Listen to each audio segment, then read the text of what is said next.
Welcome to Java Forum.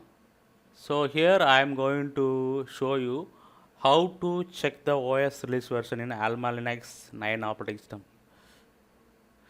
So first I opened the terminal. So login as a root user.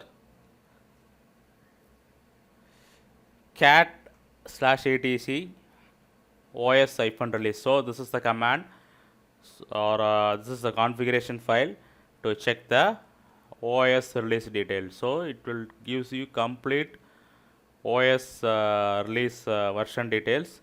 So it displays the version name, pretty name, operating system name, etc., etc. So this can be used in your projects or used in your shell script or something like that to get the current OS name or OS release version ID, etc., etc.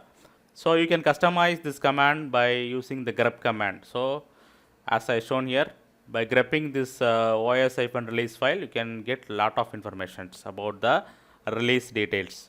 So this is the way we need to check the OS release details in AlmaLinux 9 operating system.